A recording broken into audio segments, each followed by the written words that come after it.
The Weekend Trader, for the week of the 9th of April 2023. By Rajesh Alagappan. This week we will be discussing geopolitics and implications in Europe. Indian sectoral review, including realty, gas and debt funds. Geopolitics. As much as we're far away from Ukraine, one country by itself being let down by the rest of the world is nothing far from disgusting. Ukraine gave up on its 5,000 nuclear warheads as part of the nuclear disarmament treaty proposed by the US and other NATO countries. If Ukraine had not agreed to the treaty like India did, there would have been no war.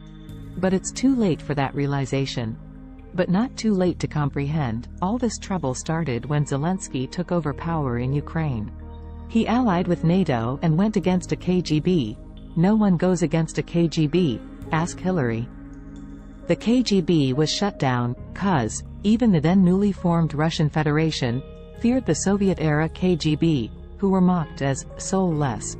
If you want to recognize a true KGB, look at the way they walk.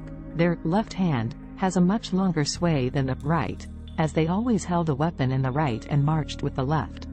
Their practice was so intense, even after over 5 decades, they still walk as they did during their training days. Have you seen Putin walk?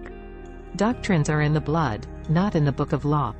The Ukraine war is already affecting Europe, and hence you see EU nations aligning with the Chinese, after a very long gap, starting with the French president.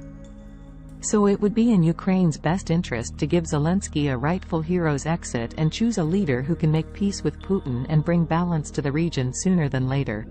Ukraine will eventually have peace, the only question is, at what cost?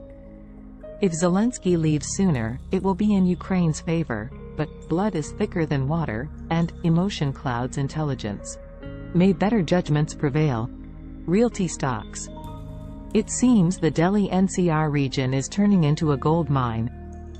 Since the sale of DLF's luxury apartments at record high prices last month, the price of similar apartments have since then increased by 30% in the NCR region.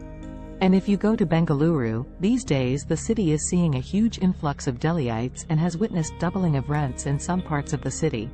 So in my assessment, even if there is a recessionary cycle in our economy, Delhi NCR and Bengaluru along with Mumbai will continue to experience steady demand for high-end real estate. It makes sense to add realty stocks focusing on high net worth customer base in these regions. Gas stocks. The revised gas pricing formula of GOI is interpreted favorably by some major providers in the market. Adani Gas and MGL have slashed their rates over the weekend already, so the market reaction to such a move is yet to be seen. But overall, the terrain seems to favor the sector. Debt funds and gold bonds. I feel the RBI's pause in interest rate hikes is a breather, in spite of the EU and US banks continuing with their monetary tightening. It may have been irresponsible to walk every step with the US Fed, as the size of the US economy is much larger and needs much more tightening than most of the Asian economies. But that said, I still think debt funds and gold bonds are a valuable addition for a balanced portfolio. Good luck. Rajesh.